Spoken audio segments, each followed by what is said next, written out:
साथियों, स्वागत है आपका मेरे साथ देश की बात के अंदर। साथियों, नासा ने हर 44 मिनट पर पृथ्वी पर आने वाले कुछ रहस्यमय संकेतों की चेतावनी दी है। हर 44 मिनट में घड़ी की सुई की तरह कोई अज्ञात चीज शक्तिशाली ऊर्जा किरणों से पृथ्वी को निशाना बना रही है और नासा ने पुष्टि की है कि ये संकेत असली हैं, लेकिन वैज्ञानिक भी पूरी तरह से हैरान हैं।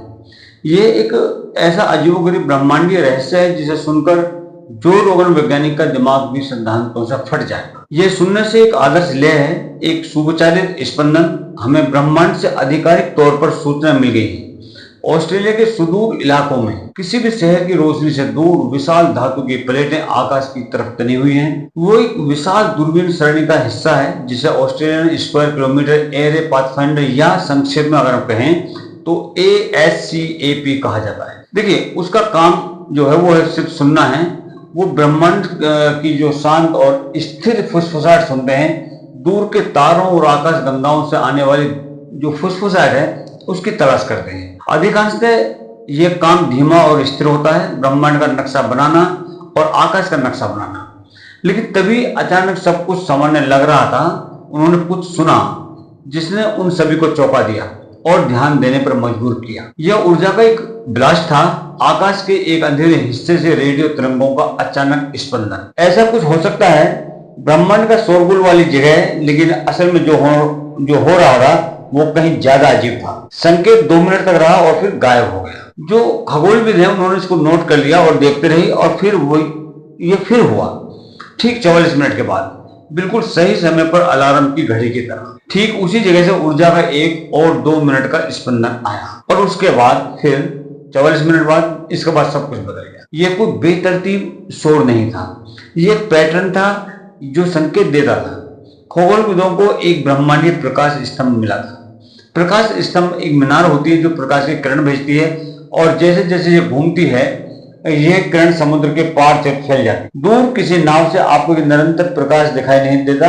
हर बार जब किरण सीधे आपकी ओर आती है और आपको चमक दिखाई देती। बात यह है कि ये वस्तु ठीक यही कर रही थी, लेकिन रेडियो तरंगों के साथ, रेडियो वेव्स के साथ ये घूम रही थी और हर 44 मिनट में इसकी ऊर्जा की किरण पृथ्वी पर फैल जाती थी। जिस बारे में कोई ज्यादा बात नहीं करता वो ये है कि 44 मिनट का समय कितना अजीब है। वैज्ञानिक पल्सर नामक पिंडों के बारे में जानते हैं जो ऐसा करते हैं, लेकिन वो अविश्वसनीय रूप से तेजी से घूमते हैं, हर कुछ सेकंड या मिली सेकंड में चमकते हैं। एक ऐसी वस्तु जिसे घूमने और एक स्पंदन भेजने में 44 मिनट लगते हैं। ये कुछ ऐसा था जैसे जिसको कई लोग असंभव मानते थे। ये बहुत लंबा था, बहुत धीमा। इसने उनके द्वारा सोचे गए नियमों को तोड़ दिया। उन्होंने इस रहस्यमय वस्तु का एक नाम दिया, एक तरह का उसका ब्रह्मांडीय पता दिया और वो दिया ASCAP J1832-0911। और अब उन्हें पता लगाना था कि ब्रह्मांड में क्या हो सकता है, ये चीज क्या हो सकती है।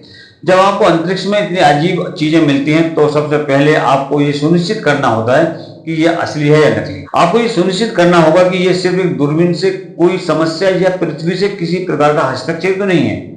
इसलिए ऑस्ट्रेलिया टीम को आकाश में इस बिंदु को देखने और जो वो देख रहे थे उसकी पुष्टि करने के लिए किसी और की भी जरूरत। तो फिर उनको इस दुनिया की बड़ी बड़ी तोपों को बुलाना पड़ा और खगोल विज्ञान की दुनिया में नासा से बड़ी तोप कहीं नहीं मिलती। और जब आप सोच रहे थे कि इससे ज्यादा कुछ अजीब नहीं हो सकता, तभी किस्मत को एक झटका और लगा। पता चला कि कहानी में और भी कुछ है। शुद्ध संयोग से नासा की सबसे शक्तिशाली अंतरिक्ष दूरबीनों में से एक, चंद्रा एक्स-रे वेधशाला, पहले से ही ये आकाश के ठीक उसी हिस्से की ओर इशारा कर रही थी। देखिए, चंद्रा एक तरह की दूरबीन है। ये हमारी आंखों की तरह सामान्य प्रकाश नहीं देख पाती। यह ASCAP दूरबीन की तरह रेडियो तरंग भी नहीं देख पाती।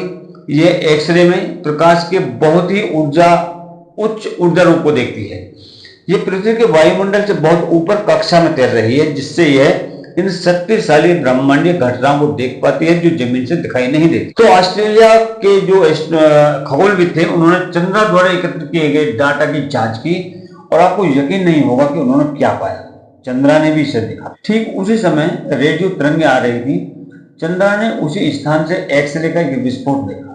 ये बहुत बड़ा था। सबसे पहले इसने पुष्टि की कि यह वस्तु असली है, कोई गड़बड़ नहीं थी। लेकिन यहाँ अजीब बात है, ये पहली बार था जब इस तरह किसी वस्तु को रेडियो तरंगे और एक्सरे तरंगे दोनों उत्सर्जित करते हुए देखा गया। ये सिर्फ एक पुष्टि नहीं थी, कंफर्मेशन नहीं थी, ये एक रहस्य का एक बिल्कुल नया पहलू था। तभी उन्हें ये बात समझ में आई। वो ऐसी चीज देख रहे थे जो वाकई खास थी, ऐसी चीज जिसे पहले किसी ने नहीं देखा था। अब इस वस्तु को आधिकारिक तौर पर दीर्घ अवधि क्षणिक या एलपीटी के रूप में वर्गीकृत किया गया, क्लासिफाइड किया गया। ये एक बहुत ही दुर्लभ और असाधारण प्रकार की वस्तु है। वास्तव में वैज्ञानिकों ने अब तक कुल मिलाकर 10 ही ऐसी वस्तुओं को लिस्टेड किया है और उनमें से ये सबसे अजीब थी। अचानक सब कुछ समझ में आ गया। इसे समझना इतना मुश्किल था क्योंकि ये ब्रह्मांडीय अजीबों की बिल्कुल नई श्रेणी का हिस्सा था। जब आप ASCP J1832-0911 की विचित्रता को समझ ही चुके होते हैं, तभी कहानी और भी गहरे और हैरान करने वाले क्षेत्र में उतर जाती है। शून्य से एक लयबद्ध द्वितीय ऊर्जा स्पंदन की खोज तो बस शुरुआत थी। असली मैन बेंडर वो हिस्सा जिसने खगोलविदों को अपनी पुरानी पाठ्यक्रम की जो पुस्तकें हैं उनको फाड़ने पर मजबूर कर दिया कि गलत है अभी तक आप। ये सिर्फ यही नहीं है कि ये वस्तु अपने आप में चमकती है, बल्कि ब्रह्मांड की हमारी सर्वोत्तम समझ के अनुसार इसे बिल्कुल शांत होना चाहिए। वैज्ञानिकों ने उस जगह का नाम रखा है जहां ऐसी वस्तुओं को शांत होना चाहिए और वो इसे पल्सर डेथ वैली कहते हैं। और रहस्यमय वस्तु इसके ठीक बीच में बैठी है, अपनी उपस्थिति सभी को दिखा रही है। ये समझने के लिए कि ये इतना असंभव क्यों है, आपको पल्सर कैसे काम करता है इसके बारे में थोड़ा सा जानना हो। इन्हें ब्रह्मांडीय घूमते हुए शीर्षों के रूप में सोचें जो विशाल तारों के हिंसक विस्फोटों से बचे हैं। इन अविश्वसनीय रूप से घने न्यूट्रॉन तारों में शक्तिशाली चुंबकीय क्षेत्र होते हैं जो ऊर्जा की किरणें अंतरिक्ष में भेजते हैं। जैसे जैसे वो घूमते हैं ये किरणें ब्रह्मांड में फैलती हैं और अगर इनमें से कोई पृथ्वी पर चमकती है तो हमें एक स्पंदन दिखाई देता है, कंपन दिखाई देता है। लेकिन बात यह है कि किसी भी घूमते हुए शीर्ष की तरह ये अंततः धीमे हो जाते हैं। लाखों या अरबों वर्षों में इनका घूर्ण धीमा हो जाता है और जैसे जैसे वो धीमे हो जाते हैं उनका मैग्नेटिक फील्ड कमजोर हो जाता है और उनकी ऊर्जा किरणों को शक्ति देने वाला इंजन काम करना बंद कर देता है और आखिरकार ये इतने धीमे हो जाते हैं कि वे इन रेडियो तरंगों को पैदा नहीं कर पाते। ये एक सैद्धांतिक मृत्यु रेखा पार करते हैं, पल्सर डेथ वैली में प्रवेश करते हैं जहां उनके मौन अदृश्य तार के सब बन जाने की उम्मीद है। अधिकांश ज्ञात पल्सर अविश्वसनीय गति से घूमते हैं, हर कुछ सेकंड या मिली सेकंड में चमकते हैं। हमने जो सबसे स्लो पल्सर पाए हैं जो इस मृत्यु रेखा के बिल्कुल किनारे पर है, वो अभी भी हर कुछ मिनटों में स्पंदित होते हैं, लेकिन 44 मिनट। ये सिर्फ धीमा ही नहीं बल्कि ब्रह्मांडीय दृष्टि से व्यवहारिक रूप से हिमयुग है। इतनी धीमी गति से घूमने वाली वस्तु ऑस्ट्रेलिया और चंद्र वेधशाला में दूरबीनों द्वारा देखे गए चमकीले रेडियो और एक्सरे संकेतों को शक्ति प्रदान करने के लिए घूर्ण ऊर्जा नहीं होनी चाहिए। ये घूमते हुए लट्टू की तरह लट्टू को खोजन जैसा है जो मुश्किल से हिल रहा हो फिर भी किसी तरह चमक रहा हो और शक्ति में गुनगुना रहा हो। ये सिर्फ एक नई तरह का तारा नहीं है, ये एक ब्रह्मांडीय ज़ोंबी है। ये एक ऐसी वस्तु है जिसे सभी हिसाब से निष्क्रिय और अदृश्य हो जाना चाहिए, फिर भी ये एक ऐसा संकेत दे रही है जो चीख रहा कि मैं अभी भी यहाँ हूँ। सही तथ्य हमें इस बुनियादी समझ पर सवाल उठाने पर मजबूर करता है कि ये तार के अवशेष कैसे बूढ़े होते और मरते हैं। अगर ये आपके सिर को घुमाने के लिए काफी नहीं है तो ऊर्जा की पहेली भी है। जब खगोलविदों ने नासा के चंद्रा टेलीस्कोप से एक्सरे डेटा देखा तो उन्हें पहेली का एक और टुकड़ा मिला जिसने सब कुछ और भी ज्यादा उलझा दिया। जी हाँ, एक्सरे थे जो इस बात की पुष्टि करते थे कि यह वस्तु एक उच्च ऊर्जा वाला जीव है, लेकिन उन एक्सरे में ऊर्जा की मात्रा आश्चर्यजनक रूप से कम थी। सामान्य डाउटफुल जैसे एक पूर्ण विकसित मैग्ना स्टार या अपने साथी से ऊर्जा प्राप्त करने वाले के नाटकीय द्विआर्थीय तारा दंड, इसकी तुलना में ASCP से प्राप्त एक्सरे चमके उनकी अपेक्षा का एक छोटा सा अंश मात्र। ये एक बहुत बड़ा विरोधाभास था, कॉन्ट्रडिक्शन था। ये वस्तु किसी तरह पल्सर की मृत्यु रेखा को चुनौती देने के लिए प्राप्त थी, शक्तिशाली है और यह एक ऐसा संकेत उत्पन्न करती है जिसे हम हजारों प्रकाश वर्ष दूर से भी पहचान सकते हैं। फिर भी यह अविश्वसनीय रूप से कुशल था, अजीब तरह से कमजोर प्रतीत होती है और एक्सरे स्पेक्ट्रम में उस वस्तु के लिए हमारे मॉडलों द्वारा जो अनुमानित ऊर्जा से कहीं कम ऊर्जा उत्सर्जित करती है जो ऐसा कारनामा कर सकती है। ये एक ऐसी कार की खोज करने जैसा है कि जो स्कूटर जितनी ईंधन दक्षता के साथ जमीनी गति का रिकॉर्ड तोड़ सकते हैं। ये दोनों तथ्य एक दूसरे से मेल तो नहीं खाते। ये किसी सामान्य मेघनाक स्टार का हिंसक अराजक विस्फोट नहीं है, ये कुछ ज्यादा नियंत्रित, ज्यादा केंद्रित है। ये बताता है कि इस ब्रह्मांडीय प्रकाश स्तंभ को जो भी शक्ति दे रहा है वो एक ऐसा इंजन है जैसा हमने पहले कभी नहीं देखा। ये सिर्फ एक धीमी गति से घूमने की बात नहीं है, ये ऊर्जा उत्पादन की एक पूरी तरह से नई प्रक्रिया है जो किसी तरह शक्तिशाली भी है और अजीब तरह से कंट्रोल भी है। तो खोज जारी है। यह अब एक पूरी तरह से विकसित आकाशगंगा जासूसी कहानी। खगोलविद अब दक्षिण अफ्रीका स्थित मीर के दूरबीन जैसे और भी शक्तिशाली उपकरणों को आकाश के उस विशिष्ट भाग पर केंद्रित कर रहे हैं। वो उस वस्तु को फिर से क्रियाशील अवस्था में पकड़ने की कोशिश कर रहे हैं, लेकिन इस बार वो ज्यादा सूक्ष्म सुरागों की तलाश में है। वो प्रकाश की विभिन्न तरंग में खोज रहे हैं, इस उम्मीद में कि उन्हें कुछ ऐसा मिल जाए जो पहले नहीं देख पाए। क्या कोई धुंधला अदृश्य साथी तारा हमारी रहस्यमय वस्तु के साथ परिक्रमा कर रहा है? और अब सबसे बड़ा सवाल हवा में मंडरा रहा है, ऐसा संकेत आखिर क्या पैदा कर सकता है? ब्रह्मांड में ये क्या हो सकता है?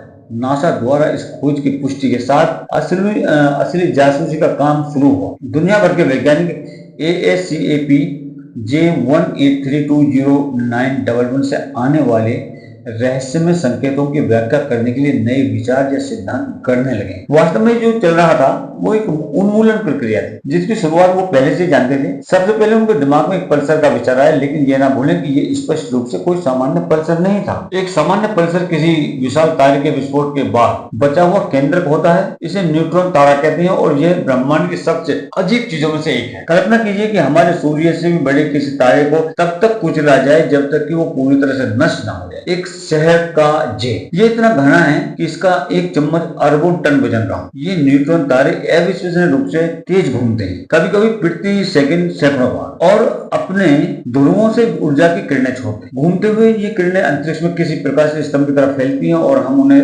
नियमित स्पंदनों के रूप में देखते हैं। लेकिन मुख्य बात यह है कि ज्यादा से ज्यादा हर कुछ सेकंड में तेजी से चमकते हैं। नई वस्तु की 44 मिनट की अवधि का मतलब था कि ये कोई सामान्य पल्सर नहीं हो सकता, और यहीं से बात उलझ जाती, इसी पॉइंट से बात उलझती है। वैज्ञानिक और भी चरम सिद्धांतों पर आगे बढ़े। पहला बड़ा विचार यह था कि ये एक विशेष प्रकार का न्यूट्रॉन तारा हो सकता है जिसे मैग्ना स्टार कहते हैं। आपको यकीन नहीं होगा ये चीजें कितने शक्तिशाली होती हैं। मैग्रेट एक प्रकार का मृत तारा है, डेड स्टार है, जिसके चुंबकीय क्षेत्र पूरे ब्रह्मांड में सबसे शक्तिशाली होते हैं, जो आपके फ्रिज पर लगे चुंबकों से खरबों गुना ज्यादा शक्तिशाली होता है।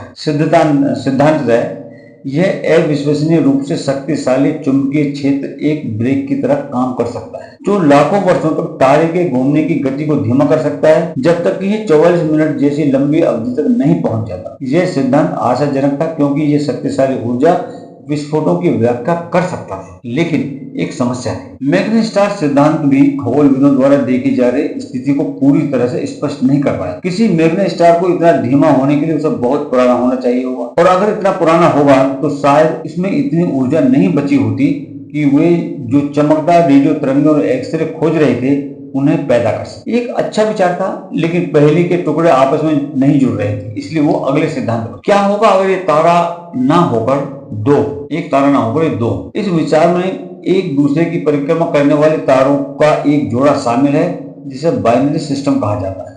सिद्धांत यह है कि इनमें से एक तारा अत्यधिक चुंबकीय रूप से सफेद बौना है। देखिए, सफेद बौना वो जाम्बी तारा होता है जो हमारे सूर्य जैसे छोटे तारों के मरने पर बचता है। यह उसका संकुचित क्षेत्र केंद्र होता है और इसकी चुंबकीय क्षेत्र भी प्रबल हो सकता है।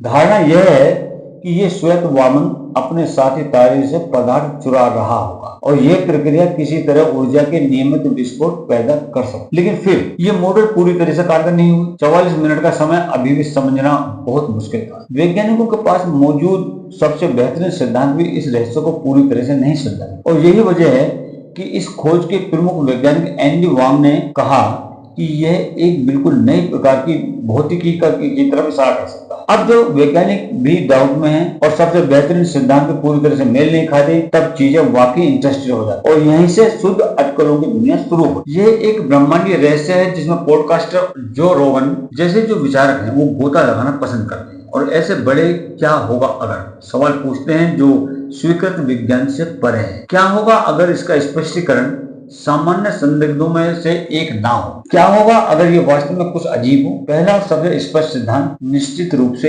एलियंस का है। क्या ये संकेत आर्टिफिशियल हो सकता है? आधिकारिक विज्ञान पत्रों में जिस बारे में कोई बात नहीं करता, लेकिन जिस बारे में सोचते सभी, वो ये है कि ये किसी बुद्धिमान सभ्यता का संदेश हो सकता है। बात यह है कि ये संकेत अविश्वसनीय रूप से रेगुलर है, एक आदर्श घड़ी है जो हर 44 मिनट में टिक टिक करती है। क्या ये हमारा ध्यान आकर्षित करने के लिए डिजाइन किया गया एक प्रकाश स्तंभ हो सकता है? शायद ये आकाशगंगा के उस पार से एक ब्रह्मांडीय अभिवादन है। यहीं पर जो रोगन बीच में आते हैं और विशेषज्ञों के साथ ड्रेक समीकरण और ब्रह्मांड में अन्य बुद्धिमान जीवन की संभावना के बारे में बात करते हैं। वो इस विचार का अन्वेषण करते हैं कि शायद हम अकेले नहीं हैं और ये संकेत पहला वास्तविक प्रमाण है। और जब आप सोच रहे होते हैं कि इससे ज्यादा अजीब कुछ नहीं हो सकता, तो और भी शानदार विचार मन में आता है। कुछ लोगों ने परग्रही महासंरचनाओं के बारे में अनुमान लगाया है। क्या होगा अगर कोई उन्नत सभ्यता अपने तारों के चारों ओर डायसन गोले जैसा कुछ विशाल बना रही हो ताकि उसकी सारी ऊर्जा को ग्रहण कर सके? हो सकता है कि हम जो नियमित स्पंदन देख रहे हैं वो इस विशाल निर्माण परियोजना से इससे निकलने वाली किसी प्रकार की ऊर्जा, किसी ब्रह्मांडीय कारखाने से निकलने वाला धुएं का एक लेबर गुब्बारा। ये सुनने में विज्ञान कथा जैसा लगता है, लेकिन जब आपके सामने इतना गहरा रहस्य हो तो सारे विचार सामने आ जाते हैं। लेकिन आइए उस नए भौतिक पहलू को न भूलें जिसका जिक्र वैज्ञानिकों ने खुद किया है। और अगर इतना ही काफी नहीं था तो यह और भी गहरा होता। क्या हो अगर यह वस्तु ब्रह्मांड के बारे में कुछ नया समझने का द्वार बन जाए? क्या हो सकता है कि चुंबकत्व के बारे में हमारे सिद्धांत अधूरे हो सकता है कि ये एक प्रकार का नया तारा हो, एक मैग्नेटिक जोम्बी तारा जिसकी हमने कभी कल्पना भी नहीं की हो। ये एक सच्चाई जिसकी किसी ने उम्मीद नहीं की थी। वो ये है कि यह अकेली अजीब वस्तु सचमुच पाठ्य पुस्तकों को फिर से लिख सकती है। यह इस बात का संकेत हो सकता है कि ब्रह्मांड में ऐसे मूलभूत बल और वस्तुएं हैं जिनके लिए हमारे पास अभी तक शब्द नहीं है। और फिर सबसे अंधकार में सबसे काल्पनिक सिद्धांत है, क्या हो अगर संकेत एक चेतावनी हो, एक उल्टी गिनती हो, एक ब्रह्मांडीय खतरे की घंटी जो हमें किसी आसन्न घटना के बारे में बता रही है। ये तो शुद्ध विज्ञान कथा है, लेकिन संकेत की नियमितता इस विचार को एक डरावने तरीके से आकर्षक बनाती है। ऐसी दिमाग घुमा देने वाली संभावनाएं इस खोज को अत्यंत रोमांचक बनाती है। ये एक बड़ा प्रश्न चिन्ह है जो अभी तक लटका हुआ है। ब्रह्मांड हमें सोचने, अनुमान लगाने और सपने देखने के लिए आमंत्रित करता है कि वहां क्या हो सकता है। रहस्य जारी है। हमारे पास अरबों मील दूर एक रहस्यमय वस्तु है जो हर 44 मिनट में रेडियो तरंगों और एक्सरे का एक बिल्कुल सही समय पर स्पंदन भेजती है। हमारे पास दो मुख्य वैज्ञानिक सिद्धांत हैं, एक अति चुंबकीय मृत तारा या परिक्रमा करते तारों का एक अजीबोगरीब जोड़ा, लेकिन दोनों में से कोई भी परमाणु के साथ पूरी तरह मेल नहीं खाता। और हमारे पास बेतहाशा संभावनाओं से भरा एक ब्रह्मांड है जिसमें एलियन लाइट हाउस से लेकर बिल्कुल नई भौतिकी तक शामिल है। ये सब कुछ बदल देता है क्योंकि ये हमें याद दिलाता है कि हम वास्तव में ब्रह्मांड के बारे में कितना कम जानते हैं। वैज्ञानिकों ने उत्तर दिए उनके अनुसार प्रत्येक प्रश्न के लिए ब्रह्मांड 10 नए प्रश्न पूछता है। ASCAP J18320911 जैसी खोजें इतनी रोमांचक हैं क्योंकि हम उन्हें समझ नहीं पाते। वो गहरी पहेली के सुराग हैं। वो हमारी मान्यताओं को चुनौती देती है और हमें नए तरीके से सोचने के लिए मजबूर करती है। वास्तव में इस रहस्य को सुलझाने के लिए एक वैश्विक प्रयास चल रहा है। पूरी दुनिया इसके लिए प्रयास कर रही है, लेकिन दुनिया भर के जो खगोलविद हैं वो अपनी सबसे शक्तिशाली दूरबीनों को इस अजीबोगरीब वस्तु की ओर मोड़ रहे हैं, इसकी तरफ देख रहे हैं और वो अधिक संकेतों को सुनेंगे। प्रकाश की विभिन्न तरंग दैर्ध्य में उनका अध्ययन करेंगे और अधिक आंकड़े इकट्ठा करने का प्रयास करेंगे। जानकारी का प्रत्येक नया टुकड़ा रहस्य को उजागर करने वाली कुंजी हो सकता है। ये बात यह है कि उत्तर कुछ भी हो सकता है। ये मैग्ना स्टार का एक नया और रोमांचक रूप भी हो सकता है जो अंततः मॉडलों को कारगर बनाता है, या ये कुछ बिल्कुल नया और अप्रत्याशित हो सकता है जो खगोल विज्ञान के एक बिल्कुल नए क्षेत्र को खोल दे। और हालांकि संभावनाएं बहुत कम है, फिर भी ये छोटी रोमांचक संभावना हमेशा बनी रहेगी कि ये कुछ आर्टिफिशियल हो सकता है। फिलहाल ASCAP J1832-0911 आकाश के सबसे बड़े अनसुलझे रहस्यों में से एक बना हुआ है। एक ब्रह्मांडीय धड़कन जो वैज्ञानिकों को और हम में से बाकी लोगों को ऊपर देखने और आश्चर्य करने पर मजबूर करती है। एक ब्रह्मांडीय भौतिकी के नियमों को तोड़ रहा है और हर 44 मिनट में धड़क रहा है। यह असंभव वस्तु क्या है? अपना सिद्धांत नीचे लिखें और लाइक करें और अधिक जानकारी के लिए सब्सक्राइब करें। जय हिंद, जय भारत, जय श्री राम।